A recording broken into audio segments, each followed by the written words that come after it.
உழவர் உலகம் வேட்டியில் உதயம். உதயம் வேட்டிகள் ஷர்ட்டுகள். அது கண்டிப்பா ஏற்றுக்கொள்ள முடியாது. பிரதானத்துவம் இந்த கூட்டத்தில் கூட்டப்பட்டது. ஏன் இவ்வளவு ஒரு கன்ஃபியூஷன்? நான் ரொம்ப சிம்பிளான ஒரு கொஸ்டின். அவருக்கு வேற எந்த விதமான ரைட்ஸும் கிடையாது.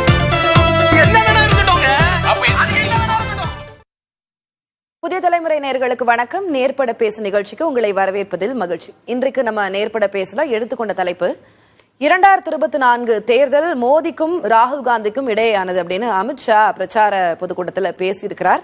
அதனையொட்டி மோடி வெர்சஸ் ராகுல் என களத்தை அமைக்க விரும்புகிறதா பாஜக அப்படின்ற தலைப்புல இன்னைக்கு நம்ம நேர்பட பேசு நிகழ்ச்சியை கட்டமைச்சிருக்கோம். விருந்தினர்கள் நம்மோடு இணைகிறார்கள். அறிமுகம் செய்கிறேன். காங்கிரஸ் கட்சி சார்பாக திருமிகு லட்சுமி ராமச்சந்திரன், மூத்த பத்திரிகையாளர் திரு தராசு ஷியாம் இருவரும் நம்மோடு இணைந்திருக்கிறார்கள். இன்னும் சற்று நேரத்தில் நம்மோடு வழக்கறிஞர் திரு சரவணன் திமுக சார்பாக, வழக்கறிஞர் திரு குமரகுரு பாரதிய ஜனதா சார்பாக, அதே போல வலதுசாரி சிந்தனையாளர் திரு ரமேஷ் சதுரமன் ஆகியோர் இணைகிறார்கள். அவர்களுடன் நம்ம பேசலாம். முதல்ல திரு ஷியாம் சார், 2024 தேர்தல் ராகுல் காந்திக்கும் மோடிக்கும் இடையேயானது அப்படின்னு அமித்ஷா இப்ப சொல்வதற்கான காரணம் என்ன? ஏன் என்ன கட்டமைக்க விரும்புகிறார்? களம் அப்படித்தான் அமைகிறது. அதாவது 2004 ராகுல் காந்தி அவர்கள் தொடர்ந்து எம்பி, இப்போ 2024 எம்பி ஆனால் 5 முறை எம்பி.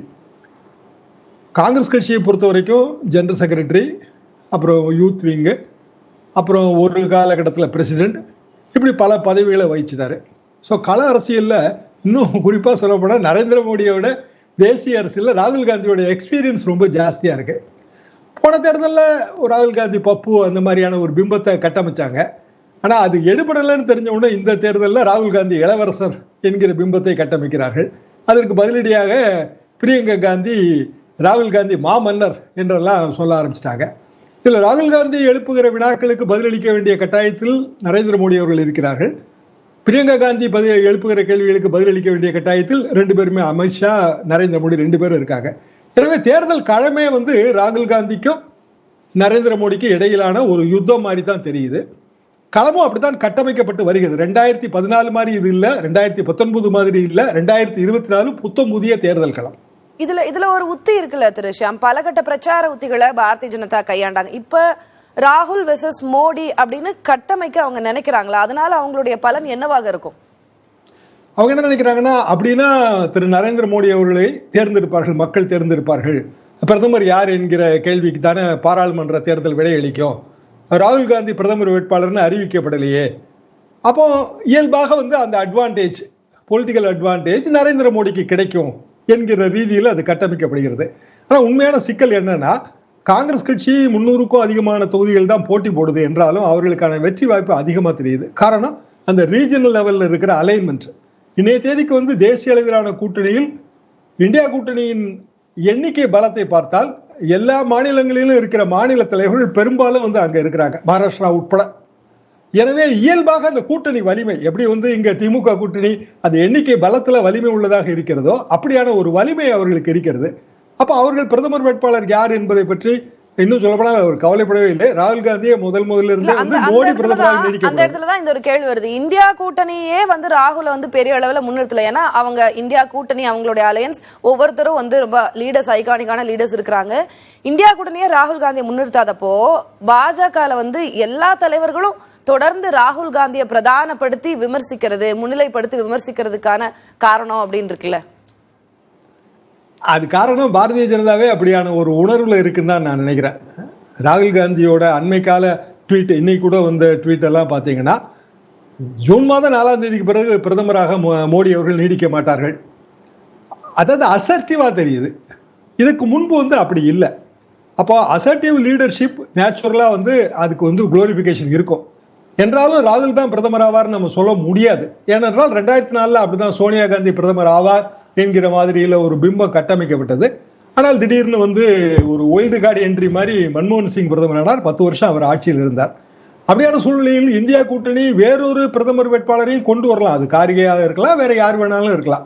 ஆனால் மோடி நீடிக்க கூடாது, அந்த ஒரே சிங்கிள் பாயிண்ட் அஜெண்டாக்குள்ள போறாங்க. ஸோ மோடி வேணுமா வேணாமா இப்படிங்கிற அந்த பிம்பம் கட்டமைக்கப்படும் போது ராகுல் வெர்சஸ் மோடின்னு நம்ம சொன்னாலும் மோடி வெர்சஸ் மோடியா தான் அது மாறுது. சரி, நான் அடுத்தடுத்து பேசலாம். திரு குமரகுரு, முதல்ல வரவேற்கிறேன் உங்களை நிகழ்ச்சிக்கு. ஆண்டுக்கு ஒரு பிரதமர் இப்படியெல்லாம் வருவாங்க, இந்தியா கூட்டணி ஆட்சிக்கு வந்தா ஆண்டுக்கு ஒரு பிரதமர் வருவாங்க, வாய்ப்பு இருந்தாதான் ராகுலுக்கு பிரதமர் பதவி கிடைக்கும் அப்படின்லாம் சொன்ன அமித்ஷா இப்போ ராகுல் வெர்சஸ் மோடி அப்படின்றது தான் இந்த நாடாளுமன்ற தேர்தலுடைய பிரதான போட்டி ராகுல் அப்படின்னு வந்து பிரச்சார பொதுக்கூட்டத்தில் பேசுறாரு. முதல்ல இந்தியா கூட்டணி அலையன்ஸ் ஃபார்ம் ஆகாது அப்படின்னாங்க, அப்புறம் எப்படி ஒரே மேடையில பிரச்சாரம் பண்ணுவாங்க அப்படின்னு கேட்டு இன்னைக்கு ராகுல் வெர்சஸ் மோடி அப்படின்னு வந்து நிக்குது. என்ன காரணம், எப்படி ராகுல் வர்சஸ் மோடி அப்படிங்கறதுனால ரெண்டு பேரும் ஈக்குவல்னு அவங்க சொல்லல. இந்தி கூட்டணியிலேயே இருக்கிறதுலே பெரிய கட்சி, சிங்கிள் லார்ஜஸ்ட் பார்ட்டின்னு பாத்தீங்கன்னா காங்கிரஸ் தான். எல்லா ஊர்லயுமே கட்சி இருக்கு, ஒரு ஆண்ட கட்சி, பெரிய கட்சின்னும் போது அதிலோட தலைவரையா யார் ப்ரொஜெக்ட் பண்றாங்களோ ராகுல் காந்தி. அந்த ராகுல் காந்தி தான் இருக்கிறதுலே அங்க இருக்கிறதுலே பெரிய கட்சியோட தலைவர். அவர் எப்படி இருக்கிறாரு, நாங்க எப்படி இருக்கோம், எப்படி யாரு ப்ரொஜெக்ட் பண்றாங்க? கார்கே வந்து தலைவராக இருக்கிறார். நான் வந்து பிராக்டிகலா பேசுறேன். நீங்க வந்து ராகுல் காந்தி தான் ஒரு எல்லா இடத்தும் ஸ்டார் கேம்பெயினர், அவர் தான் அந்த குடும்பத்துல இருந்து வராரு. அவர் தான் முதல்ல 2019 அவர் தான் காமிச்சாங்க. இப்போ ஒருவேளை அது நான் இதுக்கு சொல்றதுக்காக இல்ல, ஒருவேளை ஏதாவது அப்ப இந்த கேம்பெயின் பாஜகவை கொஞ்சம் டிஸ்டர்ப் பண்ணியிருக்கோம். அவரை ராகுல் காந்தி என்ன சொல்றேன், இல்ல இன்னும் 25 நாள் இருக்கு. நாங்க எது பண்ணாலும் எதையாவது ஒண்ணு சொல்லி நீங்க டிஸ்டர்ப் ஆயிட்டீங்களோ, மோடி வந்து ரொம்ப டிஸ்டர்ப் ஆயிட்டாரா, நிறைய பேசுறாரா, இப்படி பேசுறாரா, தோல்வி பயமா, என்னென்ன உங்களால பண்ண முடியுமோ ஒரு 25 நாளைக்கு பண்ணிடுங்க. ஏன்னா ஜூன் 4க்கு அப்புறம் வேற எந்த காரணம் அதுதான் அவங்க அப்படிதான் வைப்பாங்க. நாங்க என்ன அவங்க சொல்ற என்ன விஷயம்னா, ராகுல் காந்தின்னு சொல்றவர் எப்பவுமே பாத்தீங்கன்னா இந்தியாவுக்கு அகைன்ஸ்டா மற்ற அந்த காங்கிரஸ் கட்சியே மற்ற கவர்மெண்ட்டுக்கு பக்கத்தில் இருக்கிற கண்ட்ரிக்கு தான் சப்போர்ட் பண்ணது தவிர நம்ம கண்ட்ரிக்கு சப்போர்ட் பண்ணல. இன்னும் ராகுல் காந்தியை பெரிய லெவலில் நீங்க ப்ரொஜெக்ட் பண்ணாதீங்க. ஏன்னா நீங்க 2014 44 தொகுதியில் தான் ஜெயிச்சாங்க காங்கிரஸ். 2019 திமுக கூட சேர்ந்து கூட்டணி சேர்ந்த உடனே இங்க அறிவாலயத்தில் நிக்க வச்சு இவர் தான் அடுத்த பிரதமர், எங்களுடைய அடுத்த பிரதமர் இவர் தான் சொன்னதுக்கு அப்புறம் ராகுல் காந்தியை மிகப்பெரிய அளவில் அவர் பிம்பத்தை கொண்டு வந்து அவர் முன்னாடி நிறுத்தினாங்க. பார்த்தா 52 சீட்ல ஜெயிச்சாரு. 8 சீட் எப்படி ஜெயிச்சது பார்த்தா பரவாயில்ல, 8 சீட் வந்திருக்குன்னு பார்த்தா தமிழ்நாட்டில் திமுகவோட அலையன்ஸ் வந்ததுனால 8 சீட் வந்தது. அதுவும் இல்லாம போயிருந்ததுன்னா அதே 44 தான். அமைதியிலே அவர் தோத்துட்டாரு. அதனால அவரோட பிம்பம் சார் சொல்றாரு. இப்ப வந்து களம் அப்படிதான் இருக்கு. நீங்க 2019 விடுங்க, இப்போ இந்த 3 கட்ட தேர்தல்கள் முடிஞ்சிருக்கு. இப்ப களம் அப்படிதான் இருக்கு. மோடி வெர்சஸ் ராகுல்ன்றதா யதார்த்தம் அப்படின்றாரு. இல்லைங்க, மோடி வர்சஸ் ராகுல் அவங்க 2 பிரதான கட்சிகள். நாங்கள் ஆளுங்கட்சி ஆண்டுகிட்டு இருக்கிறோம். அடுத்த பெரிய கட்சி அவங்க தான். 2 பேரும் சொல்ல முடியும். எங்க கூட ஈக்குவலா வந்து கெஜ்ரிவாலும் மோடி அவர்களுக்கு ஈக்குவல் சொல்ல முடியுமா? 2 ஸ்டேட்ல இருக்கிறவர் இருக்கிறதே பெரிய கட்சி காங்கிரஸ் தான். அவர் அண்ணன் ரொம்ப மரியாதைக்குரிய அண்ணன் ஷாம் அவர்கள் எப்படி இவிஎம் மிஷின் உள்ள போய் பார்த்து இப்ப கலையெல்லாம் மாறிடுச்சு எல்லாம் சொல்றாருன்னு தெரியல. அண்ணன் உங்களை ஜூன் 4ஆம் தேதி உங்களை நான் பார்ப்பேன், அன்னைக்கு நாங்க இந்த கேள்வி கேட்பேன். உங்களுக்கு வந்திருக்கிற தகவல் அவருக்கும் வந்திருக்கும். நான் பிரதமர் வேட்பாளர் யார் அப்படின்றத பாஜக தொடர்ந்து ப்ரொஜெக்ட் பண்ணீங்க. அந்த சைடு வந்து பிரதமர் வேட்பாளரே இல்ல, ஆண்டுக்கு ஒரு பிரதமர் வருவாங்க அப்படின்ற அந்த ஸ்டேட்டஸ்லாம் தாண்டி இன்னைக்கு இவங்க பிரதமர் ஆனால் ராகுல் வெர்சஸ் மோடி அப்படின்றதுல வந்து நிக்குதுல, அப்ப அந்த இம்பார்ட்டன்ஸ் அதிகரிச்சிருக்கலன்ற ஒரு கேள்வி நேச்சுரலா வரும்ல. நீங்க அது என்ன வேணா சந்தோஷப்பட்டுக்கிட்டவங்க 2 பேரும் ஈக்குவல் ஆயிட்டாங்களா எல்லாம் இருக்கும். நான் கிளியரா சொல்றேன், 2014க்கும் 19க்கும் ஒரு வித்தியாசம் இல்ல. 19க்கும் இப்ப உண்மையிலேயே ராகுல் காந்தி அவரோட பேர் பெரிய லெவல்ல வந்திருந்ததுன்னா இந்தி கூட்டணியில எதையாவது ஒன்று சொல்லி அவரையாவது கொஞ்சம் ப்ரொஜெக்ட் பண்ணிருப்பாங்க. ஏன்னா அங்கேயும் அதுவும் கிடையாது. இல்ல, ராகுல் காந்தியோட பேர் இந்தியா கூட்டணியில இருந்து பெரிய அளவுல வருதான்னு தெரியல. ஆனா தொடர்ந்து அமித்ஷா ஆகட்டும், மோடி ஆகட்டும், பாஜக தலைவர்களாகட்டும் தொடர்ந்து ராகுல்னு எல்லா பிரச்சாரத்திலையும் விமர்சன ரீதியா முன்வைக்கிறீங்க. அவங்க தான் முன்னிலைப்படுத்துறாங்கிறது பார்வை. எங்க எதிர்கட்சி அவங்க தானே, அவங்கள தானே சொல்ல முடியும். அவங்க கட்சி தானே ஒரு நாள் ஒரு ஒரு பிரச்சனைக்குரிய பிரச்சனையை ஒன்னொன்னா கிளப்பிட்டு இருக்காங்க. நேத்து கூட இவரு மணிசங்கர் சொல்றாரு. அந்த எக்ஸாம்பிளுக்குலாம் நம்ம போக வேண்டாம். இல்ல அதுக்கு சொல்லிங்க, அவங்க தான் எல்லாத்துலயும் பிரச்சனை பண்றாங்க. அவங்கள தான் எடுத்து கேள்வி கேட்க முடியும். நேத்து கெஜ்ரிவால் பெயில்ல வந்தாரு. என்னமோ கெஜ்ரிவால் பெயில்ல வந்ததுக்கு அப்புறம் இந்திய கூட்டணியே எங்கேயோ போயிடுச்சு, ஸ்வீப் பண்ணிடுவாங்க. நான் இப்பவும் சொல்றேன், சந்தோஷம் வெளியில வந்தது. அவர் வெளியில வந்து பிரச்சாரம் பண்ணிட்டோம்.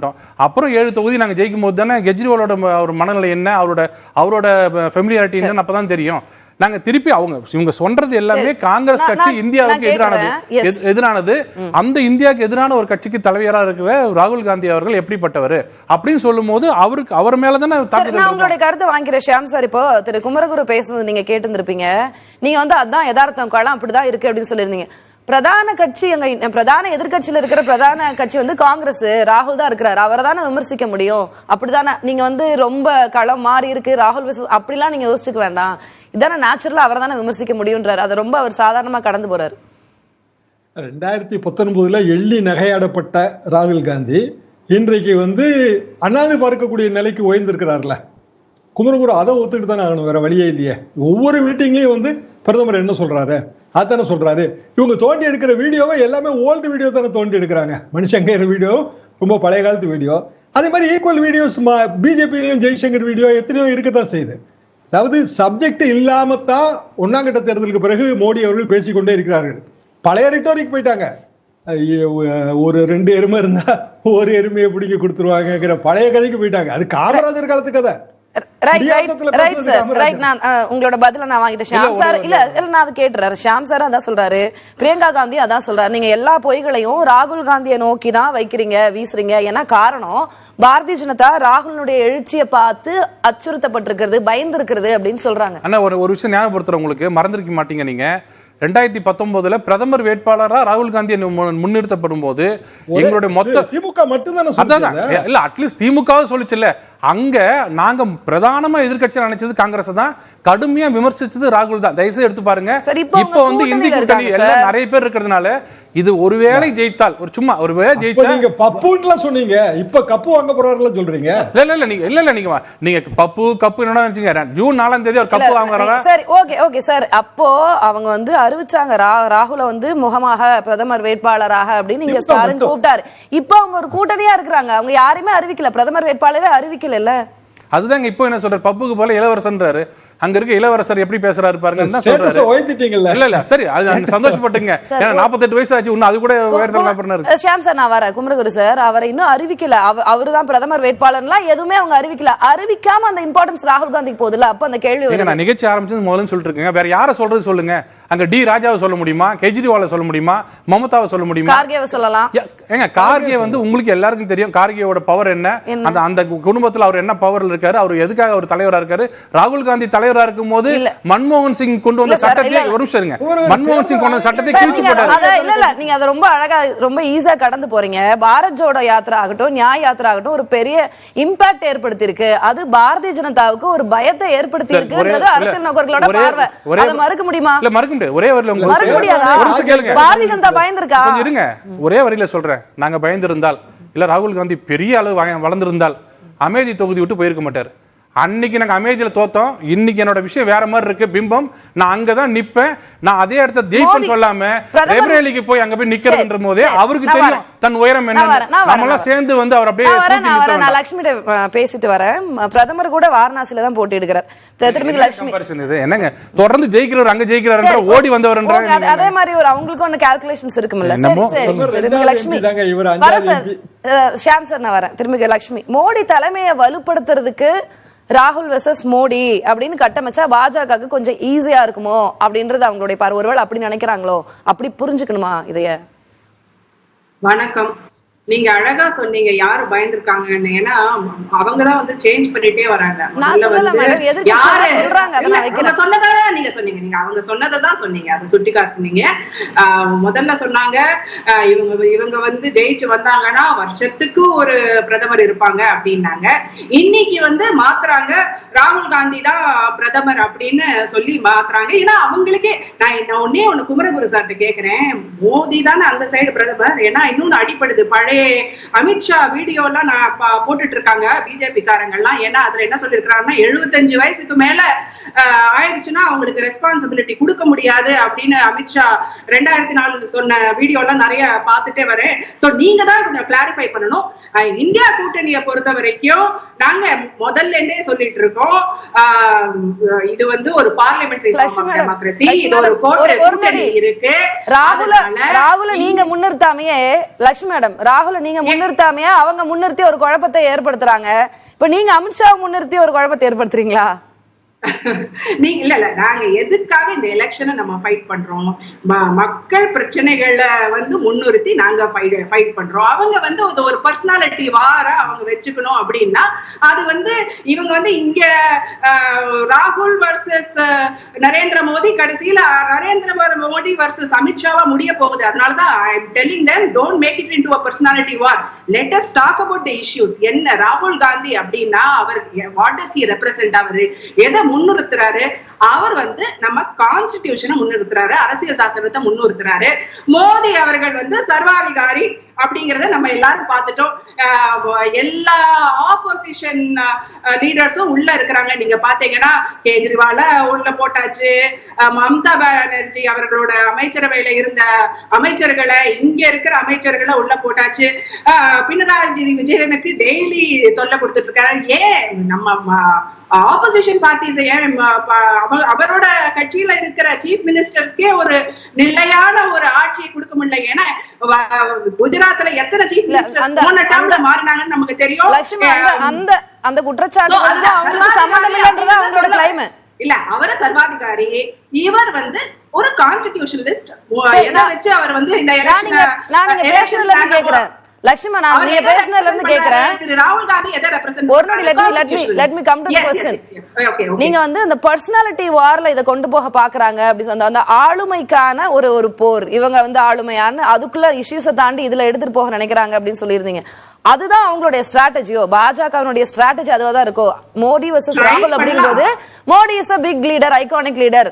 ராகுல் அப்படிங்கும்போது அவங்களுக்கு ஈஸியா இருக்கும் அப்படின்ற மாதிரி அவங்க யோசிக்கிறாங்களா? அந்த வியூல நம்ம போணுமா?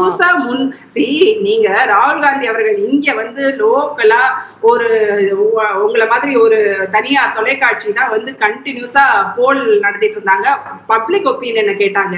70% மக்கள் தமிழ்நாட்டில இருந்து ராகுல் காந்தி தான் பிரதமர் ஆகணும்னு சொல்றாங்க. நீங்க வந்து நீங்க ஆல் இந்தியா லெவல்ல இந்த மாதிரி போல் நடத்தினாலும் அப்படிதான் சொல்லுவாங்களா இருக்கும். இப்ப அது இல்ல. அதுக்காக நம்ம வந்து இந்த எலெக்ஷனை நடத்தல. இந்த எலெக்ஷன் வந்து மக்கள் பிரச்சனைகளை சால்வ் பண்றதுக்காக நடத்துறோம். அவர் என்னத்தை முன்னிறுத்துறாரு? டெய்லி இந்து முஸ்லிம் அவர் வாயை திறந்தாலே அதை பத்தி மட்டும்தான் பேசுறாரு. திரு ராகுல் காந்தி எதை பத்தி பேசுறாரு? மக்கள் பிரச்சனையை பத்தி பேசுறாரு. எங்களோட அந்த 5 வாக்குறுதிகள் இருக்கு இல்லையா, அதை பத்தி, நியாய பத்திரத்தை பத்தி பேசுறாரு, பெண்களை பத்தி பேசுறாரு, இளைஞர்களுக்கு என்ன கிடைக்கும் பேசுறாரு. டிஸ்ட்ராக்ட் பண்ண பாக்காதீங்க. ஒரு வீடியோ நேத்து ரிலீஸ் பண்ணிருக்காரு, பாத்தீங்கன்னா எல்லாம் தெரியல. இளைஞர்களை பார்த்து சொல்லிருக்காங்க, அவங்க வந்து வேண்டாத விஷயத்தை பத்தி டிஸ்ட்ராக்ட் பண்ண பாக்குறாங்க. முஸ்லிம் இந்துனே கொண்டு போறாங்க. நீங்க படிச்சவங்க ஒரு இம்பார்ட்டன்டான பாயிண்ட் தொட்டிருக்கீங்க. பத்தி யோசிங்க. நான் கேக்குறேன் ஒரு நொடி. இப்ப இந்த வாக்கு ஜிஹாத் வெர்சஸ் ராமராஜ்யம், ஜிஹாத்துக்கான ஓட்டு வெர்சஸ் டெவலப்மெண்ட்டுக்கான ஓட்டு, இந்த மாதிரி சொல்லாடல்களை பயன்படுத்துறார் அமித்ஷா. இப்ப இந்த மாதிரியான பிரச்சனைகளை ராகுல் காந்தியோட தொடர்பு படுத்தி பாஜகவினர் பேசுறது உங்களுக்கு ஒரு நெருக்கடியை கொடுத்திருக்கோ? இல்ல, அவங்களுக்கு தான் நெருக்கடியா மாறுது. செல்ஃப் கோலா போயிட்டு இருக்கு. அதுதான் எல்லாரும் சொல்றாங்க. எல்லா பத்திரிகையாளரும் கிரவுண்ட் லெவல்ல தொடர்பு இருக்கிற நிறைய யூடியூபர்ஸ், பத்திரிகையாளர்கள் அவங்க என்ன சொல்றாங்கன்னா, அவர் பேசுறது வந்து அவருக்கே செல்ஃப் கோலா ஆயிட்டே வருது. இப்ப நீங்க பாத்தீங்கன்னா ட்விட்டர் ஆகட்டும், சோசியல் மீடியால இருக்கட்டும், அவர் ஒவ்வொரு நாளும் அவர் பேசுறது வந்து ஹெட்லைன் இருக்கு இல்லையா, அதை வந்து ஆப்போசிஷன் பார்ட்டி தான் நிறைய ரீட்வீட் பண்றாங்க, நிறைய பரப்புறாங்க. அவங்க கட்சிக்காரங்க அதுல இருந்து கொஞ்சம் விலகியே இருக்கிறாங்க. அவங்களுக்கு வந்து ஐயோ இது சரியா படலையே, இது நமக்கு வந்து வாதமா வந்துருமே அப்படிங்கிற மாதிரி அவங்க ஃபீல் பண்ண ஆரம்பிச்சாங்க. நீங்க போய் பாருங்க. நீங்க போய் அவர் பேசுற ஒவ்வொரு நாளோட ஹெட்லைனையோ ஆப்போசிஷன் பார்ட்டில இருக்கிறவங்க, அவங்களுக்கு கோதி மீடியான்னு சொல்லுவோம் இல்லையா, நான் கோதி மீடியால இருக்கிறவங்க தான் ஐயோ இப்படி பேசுறாரு பாருங்க ஒரு பிரதமர் அப்படின்னு சொல்லிட்டு ஒரு வருத்தத்திலயும் ஒரு ஆதங்கத்திலயும் அவங்க தான் ரீட்வீட் பண்றாங்க. ஆனா their own party people they are distancing. அதுல இருந்து நீங்க இப்படி சொல்றீங்க, ரைட்? உங்களோட கருத்தை நான் அதை எடுத்துக்கிறேன். நீங்க இப்படி சொல்றீங்க. ஆனா இப்ப ஸ்டாலின், மம்தா, கெஜ்ரிவால், தேஜஸ்வி இப்படி மாநில தலைவர்களை எதிர்கொள்வதை விட ராகுல் காந்தி அப்படின்ற பிம்பத்தை வச்சு ராகுலை எதிர்கொள்றது ஈஸி அப்படின்னு பாரதிய ஜனதா நினைக்கிறதா? இந்த பார்வை அவங்க போறாங்க. இதுதான் அவங்களுடைய பார்வையா இருக்கு. அவங்க அப்படி நினைச்சாங்கன்னா மக்களுக்கு தெரியும் ராகுல் காந்தி எதை ரெப்ரசன்ட் பண்றாரு, அதை அவர் எதை முன்னிறுத்துறாரு, அதனாலே அவருக்கு ஓட்டு வந்துரும்.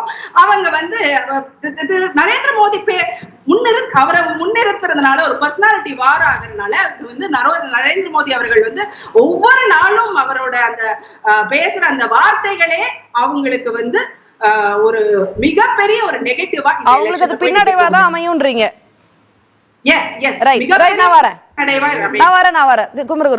ரொம்ப சுருக்கமா சின்னதா மேடம், லட்சுமி மேடம், உங்கள்ட்ட ஒரே கேள்வி. எல்லா சிஎம் எடுத்து உள்ள போட்டுறாங்க, சர்வாதிகாரி ஆயிட்டாருனாங்க. கேரளால ராகுல் காந்தி அவர்கள் பினராயி விஜயனை பத்தி என்ன பேசினாரு? அதே ஸ்கேம்ல தானே இவர் பேர் இருக்கு. இன்னும் ஏன் பினராயி விஜயன் ஏன் இன்னும் கைது பண்ணலன்னு கேட்டார்ல, அது உங்க ஞாபகப்படுத்துறேன். நம்ம அடுத்த சுற்றுல பதில் சொல்லிக்கலாம் மேடம். இல்ல சேவ் யுவர் ஆன்சர். ஆனா இந்த ஏஜென்சிஸ வந்து வெப்பனைஸ் பண்ணி உங்களுக்கு சாதகமா ஒரு எலெக்ஷனுக்கு முன்னாடி நீங்க யூஸ் பண்றீங்க பாருங்க, அதுதான் தவறு. திரும்ப லட்சுமி நான் வரேன். ரமேஷ் சேதுராமன் அவருக்கான டைம். ராகுல் காந்தியை தொடர்ச்சியா இந்த விமர்சிச்சு மோடி வெர்சஸ் ராகுல் அப்படின்னு பண்றது வந்து ஒரு பர்சனாலிட்டி வார், ஆளுமை சிதைவு பண்றாங்க, ஆக்சுவல் இஷ்யூஸ்ல இருந்து டீவியேட் பண்ணி இந்த ஒரு ஐகான் பர்சனாலிட்டி வார கிரியேட் பண்றாங்க அப்படின்றது லட்சுமியோடைய பார்வை. இல்லை, அது ஒரு வகையில் உண்மைன்னு சொல்லுவேன். ஏன் ஒரு வகையில் சொல்கிறேன்றதை சொல்கிறேன். இதை வந்து எல்லாமே பரப்புரைகள்னு எடுத்திங்கன்னா இதை வந்து பல ஆஸ்பெக்டில் அணுகலாம். அதாவது பரிமாணங்கள்னு பல இருக்கும். ஒன்று வளர்ச்சி அப்படிங்கிற ஆஸ்பெக்டில், ரெண்டாவது நீங்கள் வந்து உங்கள் ஓட்டை எங்கே கன்சாலிடேட் பண்ண போகிறீங்க அப்படின்னு. ஒரு உதாரணத்துக்கு சொல்லணும்னா, காங்கிரஸ் தரப்பு அவங்க கூட்டணி தரப்புலாம் மைனாரிட்டி ஓட்டை கன்சாலிடேட் பண்ணுறாங்க அப்படின்னா, எதிர்த்தரப்பு என்ன பண்ணுவாங்க, மெஜாரிட்டி ஓட்டை எதை வச்சு கன்சாலிடேட் பண்ண போகிறோம். மூணாவது விஷயம், பிரச்சனைகள் அப்படின்னு பேசுறீங்கன்னா இவங்க தரப்புல என்ன தவறு அவங்க தரப்புல என்ன தவறு அப்படிங்கறத டைரக்டா ஒரு பர்சனலைஸ்டு ஒரு உதாரணத்துக்கு சொல்லணும்னா, கர்நாடகால ரேவன் விவகாரங்கள்லாம் நம்ம பார்த்தோம். இது மூணாவது. லட்சுமி ஏதோ இடைமறிக்கணும்னு ஆசைப்படுறாங்க.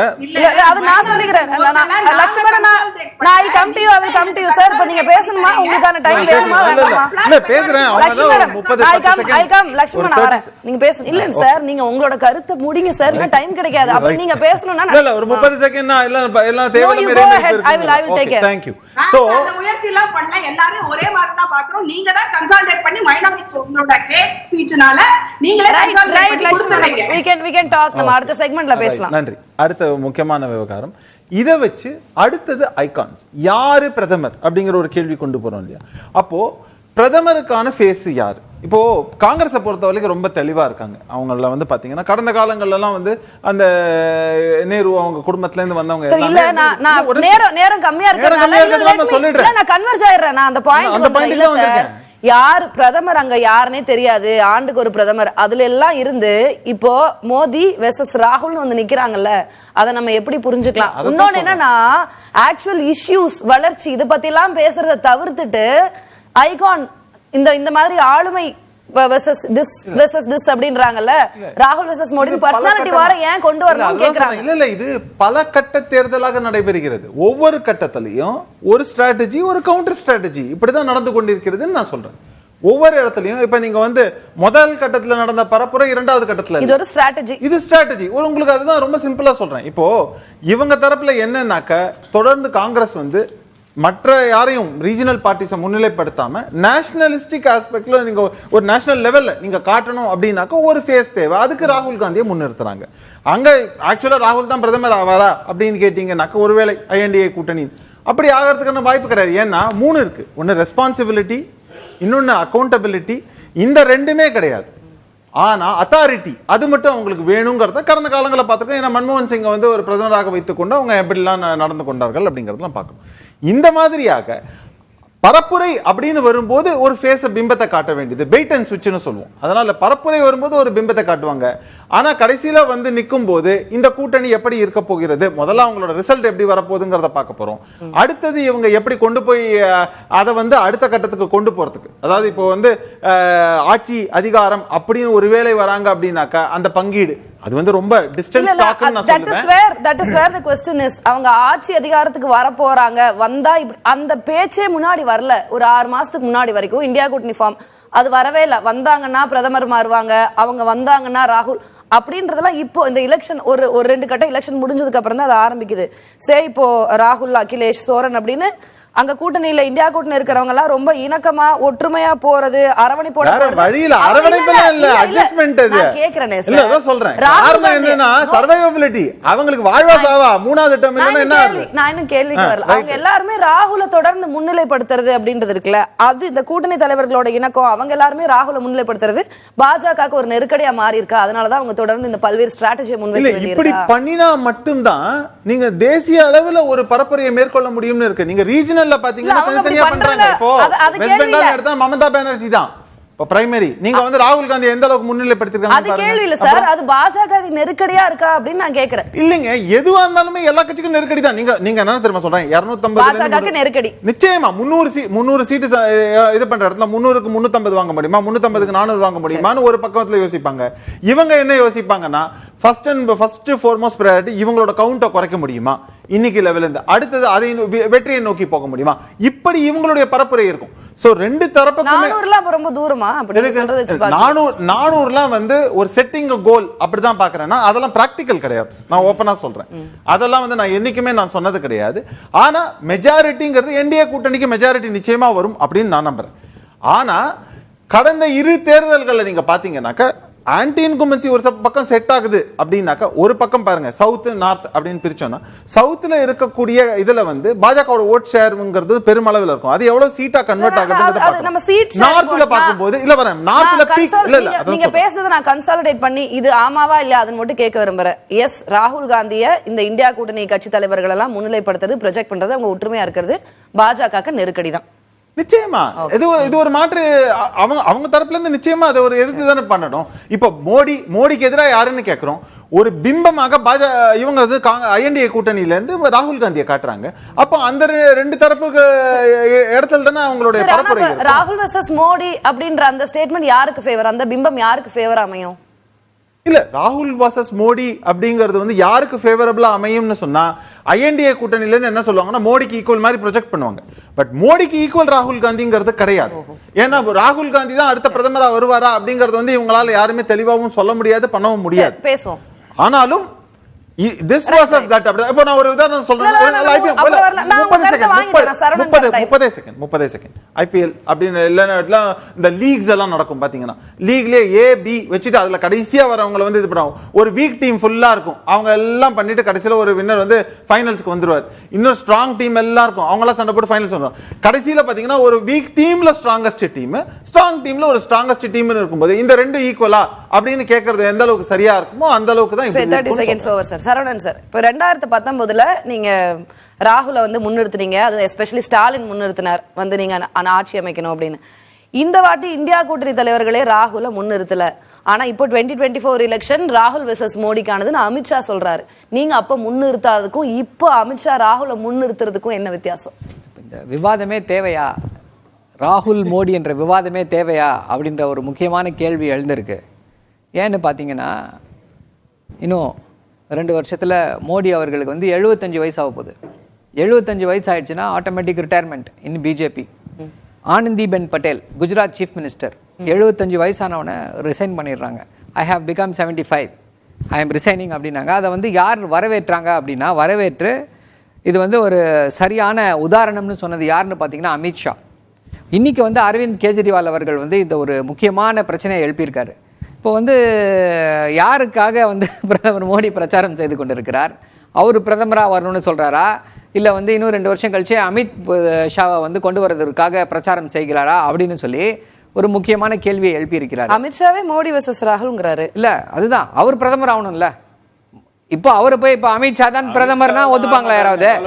கொஞ்சம் இருங்க சார், கொஞ்சம் இருங்க. நீங்க பேசும்போது பொறுமையா கேட்டேன், நான் பேசுறத பொறுமையா கேளுங்க. கருத்துக்கு வந்துருங்க. யா, அதுதான் கருத்து, இதுதான் கருத்து. சோ அமித்ஷா வந்து அவர் பிரதமர் ஆவதற்காக மோடியை இப்ப முன்னிறுத்துகிறாரா அப்படின்ற கேள்வி இன்னைக்கு திரு அரவிந்த் கெஜ்ரிவால் அவர்கள். ஏது அமித்ஷா வந்து அவர் பிரதமர் ஆகணும்னா அவர் ஏன் மோடியை முன்னிறுத்தணும்? இப்ப அதான் அவரை நிறுத்த சொல்லுங்க. அவரை முன்னிறுத்தினார்னா ஓட்டு விழுமான்னு கேக்குறேன். ஜெயிச்ச பிறகு யார் வேணா இது பண்ணிக்கலாம். அவர் நிறுத்தினாங்கன்னா வாய்ப்பு கிடையாது. இன்னும் அந்த iconic leader, iconic figure Modi தான், அவருக்கு தான் வாக்கு விழுகும் நீங்க சொல்றீங்க. அது இல்லைங்க, அது உண்மை, அதுதானே உண்மை. பாஜகவில் வேற யாரும் வளரவே கூடாதுன்னு சொல்லிட்டு அவருக்கு சேலஞ்சரா இருக்கக்கூடாதுன்னு திறமை இல்லாதவர்களை எல்லாரையும் வந்து கேபினெட் மினிஸ்டரா போட்டு இந்தியாவை மோடி வெர்சஸ் ராகுல் பேசிட்டு இருக்கோம். நீங்களே வந்து Modi is iconic leader absolutely BJP. ஏன்னா அதுக்கும் கருத்து சொல்றேனே, பாஜக யாரும் இல்ல, 2ஆம் கட்ட தலைவர்களை வளர்க்கல. இன்னைக்கு இந்திய அமைச்சர்களாக இருக்கிறது யாரு? யாராவது ஒருத்தங்க போய் பிரச்சாரம் செய்ய முடியுமா? இன்னைக்கு பாஜக செய்த பிகஸ்ட் பிளண்டர் என்ன அப்படின்னா, இந்த எக்ஸ்டெண்டட் எலெக்ஷன் 7 phase எலெக்ஷன். என்ன நினைச்சாங்க? மோடி அவர்கள் எல்லா ஊருக்கும் சென்று பிரச்சாரம் செய்து விடுவார், எல்லார் மனங்களையும் கவர்ந்து விடுவார்னு பார்த்தாங்க. இந்தியா கூட்டணி அந்த ஆசையில மண்ணள்ளி போட்டுடுச்சு. இவர் பாவம் ஒரு நாளைக்கு வந்து என்னன்னா 2 ஸ்டேட் தான் அவரால் பிரச்சாரம் பண்ண முடியுது. ஆனா இந்தியா கூட்டணியில் இருக்கக்கூடிய அகில இந்தியாவில் அறியப்படக்கூடிய தலைவர்கள், மமதா பானர்ஜி அவர்கள், தேஜஸ்வி யாதவ், அகிலேஷ் யாதவ், உத்தவ் தாக்கரே, தமிழ்நாட்டுடைய முதல்வர் திரு மு.க. ஸ்டாலின் அவர்கள், அங்க ரேவந்த் ரெட்டி, கர்நாடகாவில் பார்த்தீங்கன்னா சித்தராமையா, டி.கே. சிவகுமார், இவங்க எல்லாரும் வந்து பிரச்சாரம் மக்களிடையே சென்று பொதுக்கூட்டங்களில் பேசுறாங்க. பல லட்சக்கணக்கானவர்கள் கூடுகிற கூட்டம் திருமதி பிரியங்கா காந்தி. இவங்களுடைய கூட்டம் இன்னைக்கு நந்தூர்பார் இல்ல பிரியங்கா காந்தியோட கூட்டத்துக்கு 8 லட்சம் பேர் வந்திருக்காங்களாம். யாராவது ஒரு பாஜக தலைவர் கூட்டத்துக்கு இத்தனை பேரை வர சொல்லுங்களேன் பார்ப்போம். வாய்ப்பே கிடையாது. ஸோ என்ன ஆயிடுச்சு அப்படின்னா ஒட்டுமொத்த இந்தியாவிலையும் அக்ராஸ் ஈஸ்ட் அண்ட் வெஸ்ட் புரியுது. இப்ப இந்தியா கூட்டணியில இவ்வளவு நான் क्वेश्चन முடிச்சிடுறேன். சேர்த்து பதில் சொல்லிருங்க. இவ்வளவு தலைவர்கள் இருக்காங்க, ஒவ்வொருத்தரா மாநில தலைவரா நம்மளால கவுண்டர் பண்ண முடியாது. ராகுல் அப்படின்ற ஒரு பிம்பத்தை வச்சோம்னா கவுண்டர் பண்றதுக்கு ஈஸியா இருக்கும் அப்படின்னு பாரதிய ஜனதா நினைச்சிருக்கலாம். அதுதான் ஆப்வியஸ் ரீசன். முதல்ல இருந்தே அவர்களுடைய கட்டமைப்பு அதுதான். மோடி வர்சஸ் ராகுல் இந்தியாவுடைய எலெக்ஷன் அப்படி கிடையாது. அப்படி பண்ண முடியாது.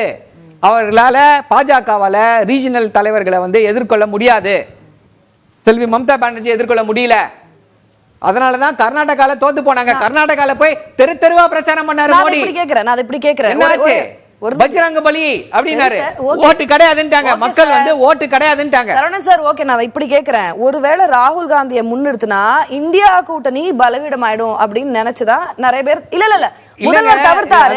ஒரே நிமிஷம், லெட் மீ கம்ப்ளீட். அந்த பலவீனத்தை பாஜக பயன்படுத்திக்க நினைக்கிறதா நம்ம பார்க்கல. இது பலவீனம் கிடையாது. இது இந்தியா கூட்டணியுடைய யுக்தி. உங்களால அதுதான் சொல்றேன். என்ன அப்படின்னா நாங்க தெளிவா 1.5 வருடங்கள் 2 வருடங்களுக்கு முன்னாலேயே தெளிவான இந்த யுக்தியை வகுத்து விட்டோம். தமிழ்நாட்டுடைய முதல்வர் இந்த கூட்டணி பேச்சுகள் ஆரம்பிப்பதற்கு முன்னாடியே சொன்னாரு.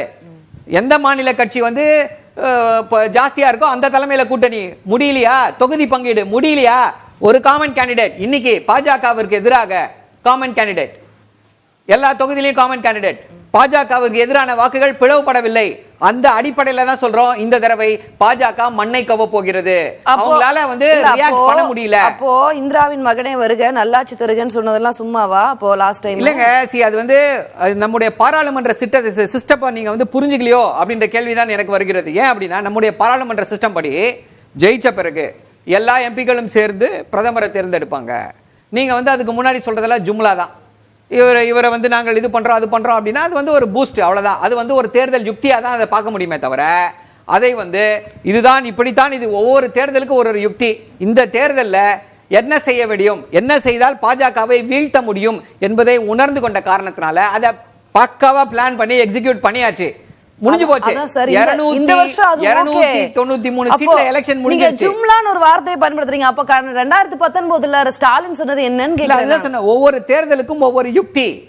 அந்த தேர்தல் அந்த யுக்தி என்ன ஆச்சு? 44 சீட்டுக்கு 8 சீட்டு ஜாஸ்தியா வந்துச்சு. நாங்க தமிழ்நாட்டு மக்கள் அதை வரவேற்றார்கள். தமிழ்நாட்டு மக்கள் அதை different courses for different arts for different courses யுக்தி, ஒரு யுக்தி. இப்போ என்னன்னா பாஜக என்ன செய்வது, எப்படி செய்வது அப்படின்றது புரியல.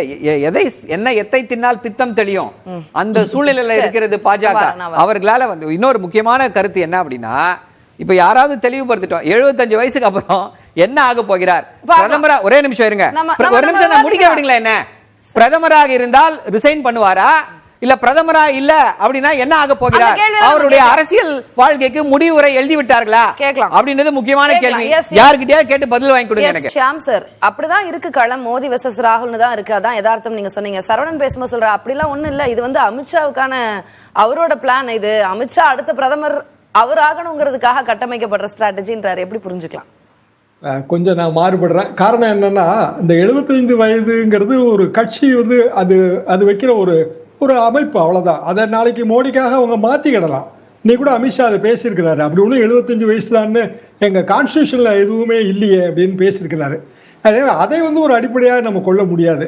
ஆனால் ராகுல் வர்சஸ் மோடி அப்படி பார்க்கும்போது 1970 ராகுல் காந்தி பிறந்து இன்னைக்கு 50 வயதெல்லாம் தாண்டியாச்சு. கிட்டத்தட்ட இது 5வது முறை அவர் எம்பியாக தேர்ந்தெடுக்கப்படும் போது 5வது முறை அவர் ஒரு மாடர்ன் ஒரு யங் ஆஸ்பிரேஷனை ரெப்ரசன்ட் பண்றாரு. ஆனால் நரேந்திர மோடி அவர் இப்போ தேர்ந்தெடுக்கப்பட்டா 3வது முறை. ஆனால் அவர் ரெப்ரசன்ட் பண்றது எது? ரொம்ப பிற்போக்குவாதம், ரொம்ப ஓல்டஸ்ட் ஆஃப் தாட்ஸ், ஒரு மாடர்ன் நேஷன். அந்த மாடர்ன் நேஷன்ல இன்னமும் மத ரீதியா பேசுறதுல என்ன அர்த்தம் இருக்கு? 14 வயசுல அவங்க பாட்டி இறந்து போறாங்க, உயிர் தியாகம் தான். அதுவும் நான் பத்திரிகையால் நான் கவர் பண்ணும்போது ராஜீவ்காந்தி கொலை 1991. அப்போ ராகுல் காந்திக்கு ஒரு 20 வயசு. எங்களுக்கு ரொம்ப மன கஷ்டமா இருந்தது. இவ்வளோ யங் ஏஜ்ல அப்பாவை பறி கொடுத்துட்டாருன்னு. அப்போ ஒரு குடும்பமும் பல தியாகங்களை பண்ணித்தான் அரசியல் இருக்கு. அது என்னமோ திடீர்னு ஒரு இளவரசராலாம் யாரும் வரல. அப்போ 2004 இருந்து இன்னைய வரைக்கும் வந்து தேர்தல் அரசியல் இருக்கும்போது மோடியை விட ஒரு சீனியர். தேர்தல் அரசியல்ல மோடியை விட சீனியர். எம்பி தேர்தல்ல வந்து மோடி இது 3வது முறை தானே, இது 5வது முறை இல்ல. அப்படி பார்க்கும்போது மோடி வர்சஸ் ராகுல் என்பது ராகுலுக்கு தான் அட்வான்டேஜ்ங்கிறது என் கருத்து. ரைட்.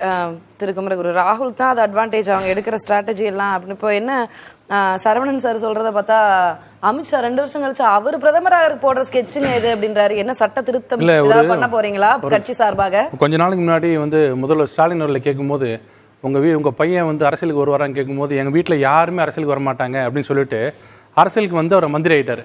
இதே மாதிரி இடத்துல நாங்கள் வந்து திமுக சார்ந்தவர் கேட்கும்போது ஒரே வார்த்தை என்ன சொன்னாங்கன்னா, சார் அது எங்கள் கட்சி பிரச்சனை, அவங்க ஒன்றும் சும்மா வந்துடல, அவங்க மக்களை போய் பார்த்து மக்களால் தேர்ந்தெடுக்கப்பட்டு அமைச்சராக இருக்காங்க, நீங்கள் அதில் தலையிடாதீங்கன்னு சொன்ன அதே திமுக தான் 75 வயசுக்கு மேலே இருக்க மாட்டார், யாருக்காக நீங்கள் போய் தேர்ந்தெடுக்கிறீங்கன்னு கேட்குறாரு. அப்போ உங்க கட்சி பிரச்சனை அது எங்கள் கட்சி பிரச்சனை. இன்னொன்று ஆனால் ஒன்று நல்லா தெரியுது, என்ன தெரியுதுன்னா, அப்பா 75 வயசு வரைக்கும் தான் இருப்பாராம், அதுக்கப்புறம் வந்து வேற ஒருத்தர் வந்துருவாராம் அப்படின்ற மனநிலைக்கு வந்துட்டாங்க.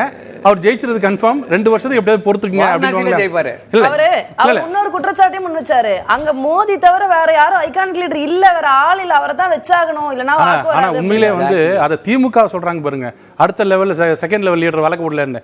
இன்னைக்கு யார் அவங்க தலைவர்னு தெரியும், அதுக்கப்புறம் யார் தலைவர்னு தெரியும், வேற யாருமே அந்த தலைவர் குற்றச்சாட்டுக்கு வாங்கல. மோடி விட்டா ஆள் இல்ல யார் சொன்னதுங்க? இல்லங்க வாஜ்பாய் இல்லங்க, இதுதான் வாஜ்பாய் இருக்கும்போது சொன்னாங்க. அவருக்கு அப்புறம் இல்ல அத்வானி வந்தாரு, அத்வானிக்கு அப்புறம் யாரும் இல்லைனாங்க மோடி வந்தாரு, மோடிக்கு அப்புறம் ஒருவர். இதெல்லாம் இந்த குடும்ப ஆட்சி கட்சியா? அது கட்சி அடுத்தடுத்து இன்னைக்கு கூட நேத்து கூட ராஜ்நாத் சிங் பேசியிருக்காரு. என்ன பேசினாரு? ஒன்னும் சொல்ல, பாகிஸ்தான் ஆக்குபைட் காஷ்மீர் தன்னால வந்துருவாங்க, ஏன் கவலைப்படுறீங்கன்னு சொன்னதுக்கு ஃபருக் அப்துல்லா சொல்றாரு, பாகிஸ்தான்ல இருக்கவங்க வலையில ஒன்றும் போட்டுட்டு இல்ல, அவங்கள்ட்ட அட்டாமிக் பாம்பு இருக்கு, ஜாக்கிரதையா பேசுங்கன்றார். இதுதான் இவங்க கூட்டணி.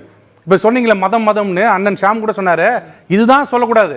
தாராளமா நாங்கெல்லாம் கூட நிக்கிறோம், பாகிஸ்தான் ஆக்குபைட் காஷ்மீர் நம்ம எடுத்துட்டு வருவோம், நல்லபடியா எடுத்துட்டு வரும் சொல்றது இல்ல, டச் பண்றாதீங்க, அவங்க அட்டாமிக் பாம்பு போட்டுருவாங்க. இல்லைங்க அந்த மாதிரி அப்படி இல்ல, போக கூடாது. இல்ல குழந்தை பெத்துக்கிறவங்களுக்கு வந்து ரிசர்வேஷன் கொடுத்துருவாங்க சொல்றது, உங்க மங்கள் சூத்திரவை பறிச்சிடுவாங்க சொல்றது, அதெல்லாம் நல்ல இல்லைங்க. நான் சொல்றது தேசத்தின் சரி ரைட். என்ன பண்ண சொல்லுங்க. ராகுல் காந்தி பல பிரச்சனைகளை பத்தி பிரச்சாரத்துல பேசுறாரு, ஆனா அதை பத்தி எல்லாம் பேசாம ராகுல் மோடின்னு இது ஒரு ஆளுமை நேத்து நடந்த ஒரு விஷயம் புரிஞ்சுங்க. நேத்து நடந்தது வந்து தெலுங்கானா மீட்டிங் பொதுக்கூட்டம். தெலுங்கானால யார் அங்க ஆளுங்கட்சி?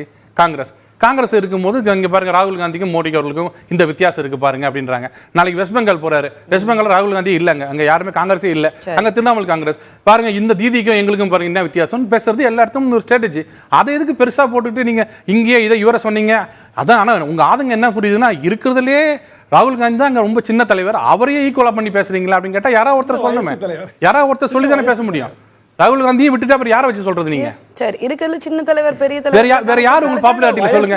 வேற யாராவது ஒருத்தர் அந்த கட்சியில பெரிய ராகுல் காந்தியோட கொஞ்சம் அந்த இந்தி கூட்டணியில எல்லா தொகுதியில ஆள் வச்சிருக்கீங்கன்னு சொல்றீங்க யாராவது ஒருத்தர்? பிரேக்குக்கு அப்புறம் பேச லட்சுமி மேம், பெரிய ஐகானிக் லீடர்லாம் இல்ல மோடி மாதிரி, அந்த இந்தியா கூட்டணியில ராகுல் மட்டும் தான் இருக்கிறாரு, அடுத்த கட்ட தலைவர்கள் எல்லாம் அவங்க ஒரு பொருட்டாவே கருதல பாஜகவினர், அதனாலதான் அந்த கம்பாரிசனுக்கு போக வேண்டிய கட்டாயத்துக்கு தள்ளப்படுறோம் அப்படிங்கிறார். ஏற்கனவே சரவணன் சொன்ன மாதிரி ஒரு ஐகானிக் லீடர் இல்ல, செவரல் ஐகானிக் லீடர்ஸ் இருக்கிறாங்க. நம்ம இப்ப வந்து இவங்க மோடி வர்சஸ் ராகுல் அப்படின்னு கட்டமைக்கிறது வந்து மோடிங்கிற பேரை முன்னிறுத்துறதே வந்து இவங்களுக்கு மிகப்பெரிய பின்னடைவை வந்து கொண்டு வர போகுது. நான் என்ன சொல்றேன் பாருங்க, இப்போ ஒரு வருஷத்துக்கு முன்னாடி நாங்க எப்பெல்லாம் வந்து டெமோக்ரஸி இஸ் இன் டேஞ்சர், ஜனநாயகமே வந்து ஒரு பெரிய கேள்விக்குறியா இருக்கு, ஃபெடரலிசம் இஸ் இன் டேஞ்சர், இந்த கூட்டாட்சி தத்துவத்துக்கு விரோதமா செயல்படுறாங்க அப்படின்னு சொல்ற போது எங்க கிட்ட கேட்பாங்க, இதெல்லாம் மக்களுக்கு போய் புரியுதா? அவர் கோவில் கட்டிட்டு தந்துட்டாரு அப்படின்னு தான் நினைப்பாங்க, இதெல்லாம் வந்து நீங்க மக்களுக்கு புரியாத விஷயங்கள்லாம் சொல்றீங்க அப்படின்னு. இப்ப நடக்கிற பரப்புரையில சின்ன சின்ன ஊருக்கு போய் கேளுங்க, அவங்க சொல்றாங்க இல்ல அவர் ஒரு பாட்டிமா ஒரு வீடியோ போட்டிருக்காங்க பாருங்க, அவங்க சொல்றாங்க இவர் வந்து ஒன் நேஷன் ஒன் எலெக்ஷன் சொல்றதுக்கான காரணமே ஒன் நேஷன் ஒன் லீடர்னு கொண்டு வர்றதுக்கு இவர் தான் வந்து எப்பவுமே தலைவரா இருக்கணும்னு நினைக்கிறாரு, இவர் எல்லா தலைவர்களும் ஒழிக்கணும்னு நினைக்கிறாரு, மாநில தலைவர்களா இருக்கட்டும் மற்ற அவங்க கட்சி தலைவர்களா இருக்கட்டும் எல்லா ஆப்போசிஷன் தலைவர்களையும் ஒழிக்கணும்னு நினைக்கிறாரு அப்படிங்கிறாரு. இவர் எவ்வளவு பெரிய அச்சுறுத்தலா இருக்கிறாரு ஜனநாயகத்துக்கும் நமது அரசியல் சாசனத்துக்கும் அப்படிங்கிறது வந்து கீழ்த்தட்டு மக்கள் வரைக்கும் போய் சேர்ந்திருக்கு. எல்லா ஊர்லயும் இதை சொல்றாங்க. சோ நாங்க வந்து எக்ஸ்பிளைன் பண்ண வேண்டியதே இல்ல, மக்கள் முட்டா இல்ல, மக்களுக்கு எல்லாம் புரியுது. இவங்களோட அந்த ஒன் நேஷன் ஒன் எலெக்ஷனோட ultimate goal one nation one லீடருக்கு கொண்டு போய் நிறுத்துறதுதான் அப்படிங்கிறது Right. மக்களுக்கு Right. புரிஞ்சுச்சு. நன்றி. So, மோடி அவங்க வந்து இவ்வளவு பெரிய பிம்பமா கட்டமைக்கிறது Right. இவங்களுக்கு தான் ஒரு மிகப்பெரிய நெகட்டிவ். Right. அது மட்டும் இல்ல, டெய்லி அவர் நான் உங்களோட இறுதி கருத்தை அதை எடுத்துக்கிறேன். இருக்கிறாரு. எஸ், நான் அதை இறுதி கருத்தை எடுத்துக்கிறேன் திரு ரமேஷ். இது வந்து ஒரு பெரிய பின்னடைவு தான். மறுபடியும் மோடியை முன்னிலைப்படுத்துறது அவங்களுக்கு பெரிய டிஸ்அட்வான்டேஜா தான் முடியும். மக்கள் புரிஞ்சுக்கிட்டாங்கிறாங்க. அப்படிலாம் நான் பார்க்கல. ஆனா ஒரு ஆன்டி இன்கம்பன்சிங்கிறது கொஞ்சம் இருக்கத்தானே செய்யும் எந்த ஆட்சியாக இருந்தாலும். ஸோ அதுல வந்து நார்த்தில் ஒரு அண்டர் கரண்ட் ஓடிட்டு இருக்கு, சவுத்தில் அதே மாதிரி ஓட் ஷேர் இன்க்ரீஸ் ஆக போகுதுங்கிறத நீங்க எப்படி இருந்தாலும் பார்க்க போறீங்க. ஸோ இது ரெண்டுமே வந்து பேலன்ஸ் ஆகும். ஆனா அது சீட்ல அது எப்படி ஒரு தாக்கத்தை ஏற்படுத்தும்ங்கிறத நம்ம பார்க்க போறோம். ஒண்ணு. ரெண்டாவது, இப்போ ரொம்ப சிம்பிள். இப்போ நீங்க இந்த ஃப்ரேம்ல பாக்குறோம், லைவ் போயிட்டு இருக்கிற ஃப்ரேம்ல அதுலயே நீங்க வந்து ப்ரொபோர்ஷன் பாத்தீங்கன்னாலே தெரியும் மோடியோட பர்சன்டேஜ் எவ்வளவு ஃப்ரேம்ஸ்ல வருது. இங்க இது பிஜேபியோட சம்பந்தப்பட்ட இப்போ நம்ம அமித்ஷா பார்த்துட்டு இருக்க ஒரு எக்ஸாம்பிள் சொல்றேன். இல்ல ஒரு எக்ஸாம்பிளுக்கு சொல்றேன். This is very wrong. நீங்க இருக்கிற அதாவது எல்லா தலைவர்களுடைய அவங்களுடைய பரப்புரையா நீங்க மோடி வெர்சஸ் ராகுல் எடுத்துட்டோம், அதுக்கேத்த விஷுவல்ஸ் போடுறோம். ஒரு நிமிஷம், நீங்க அது பர்சனலா எடுத்துக்கணும். ஒரு நிமிஷம் நான் ஃபினிஷ் பண்றேன்.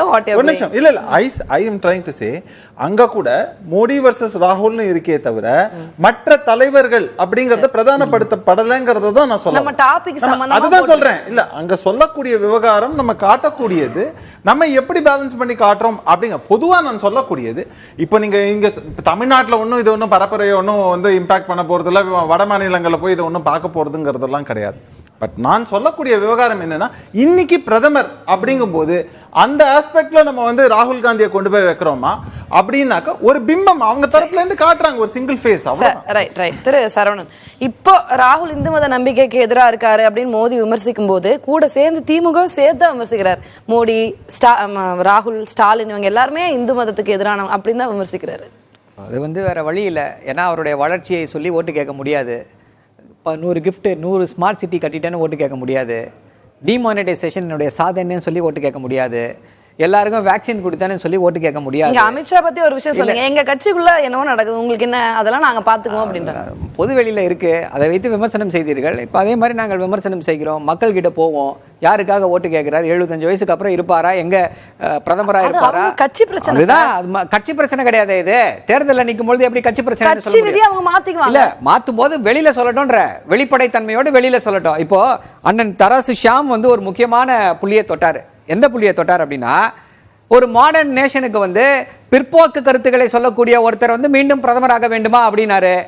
அது எங்க ரிஃப்ளெக்ட் ஆகுது? அவர் சொன்ன கருத்து ரிஃப்ளெக்ட் ஆகுது, கிரவுண்ட்ல ரிஃப்ளெக்ட் ஆகுது. எங்க ரிஃப்ளெக்ட் ஆகுதுன்னு பாத்தீங்கன்னா, நம்முடைய social media engagement of these two leaders. Modi அவர்களுக்கு சோஷியல் மீடியா என்கேஜ்மெண்ட் எப்படி இருக்குன்னு பாருங்க. திரு ராகுல் காந்தி அவர்களுக்கு ஒரு சின்ன எடுத்துக்காட்டே என்னால சொல்ல முடியும். யூடியூப் வியூஸ் பாருங்க. மோடி அவர்களுக்கு வந்து ரொம்ப கம்மி, 5.4K, 20K, 7K, 3.5K, 26K, 3.1K. இல்ல இதுதாங்க. வேற எப்படி அழைப்பீங்க நீங்க? யூடியூபை யார் பாக்குறா? சரி, 80 வயசுக்கு மேல இருக்கவங்க பாக்குறாங்களா? யங்ஸ்டர்ஸ் பாக்குறாங்க ஷார்ட்ஸ். சோ அதே போல ராகுல் காந்தி, ஒரு நிமிஷம் இருங்க, முடிச்சிடுறேன் இருங்க. ராகுல் காந்திக்கு பாத்தீங்கன்னா அதே டைம் லைன்ல வியூஸ் எவ்வளவுன்னு பாத்தீங்கன்னா 1 million views, 182K views, 150K views, 80K views, 439K views, 179K views. So இளைஞர்கள் மத்தியில யார் பாப்புலரா இருக்கா? திரு ராகுல் காந்தி அவர்கள். ஏன்னா அவரு இளைஞர்களுக்கான பிரச்சனையை பேசுறாரு. இளைஞர்களுக்கு தேவை என்ன? வேலை வாய்ப்பு. வேலை வாய்ப்பை பத்தி பேசுறாங்களா? தேர்தல் அறிக்கையில கூட இல்ல வேலை வாய்ப்புன்ற வார்த்தை. கருத்தை உள்வாங்கிட்டா இது இன்னையோட முடிய போற விவாதம் இல்ல. அது கரெக்ட். எனக்கு நீங்க பேச விடணும், என்னுடைய கருத்தை முடிக்க விடணும். நீங்க அதை இடைமறிச்சிட்டே இருந்தீங்கன்னா எப்படி? சார், நான் உங்களுடைய கருத்தை வாங்கிக்கிட்டேன். நீங்க வாங்குறது பத்தாது, நீங்க வாங்கிட்டீங்க தெரியும். மக்களுக்கு வாங்கல, மக்களுக்கு போறோம் இல்லையா? அதுக்கு சேர்ந்திருக்கா சொல்லுங்க, நான் புரிஞ்சுக்கிட்டேன். நன்றி. என்ற விருந்தினர்கள் அனைவருக்கும் நன்றி. மீண்டும் ஒரு நிகழ்ச்சியில் சந்திக்கலாம் நேயர்களே. நன்றி, வணக்கம். அது வந்து கண்டிப்பா ஏற்றுக்கொள்ள முடியாது. பிரதானத்துவம் இந்த கூட்டத்தில் கூட்டப்பட்டது. ஏன் இவ்வளவு பெரிய ஒரு கன்ஃபியூஷன்? நான் ரொம்ப சிம்பிளான ஒரு பர்சன். அவருக்கு வேற எந்த விதமான ரைட்ஸும் கிடையாது.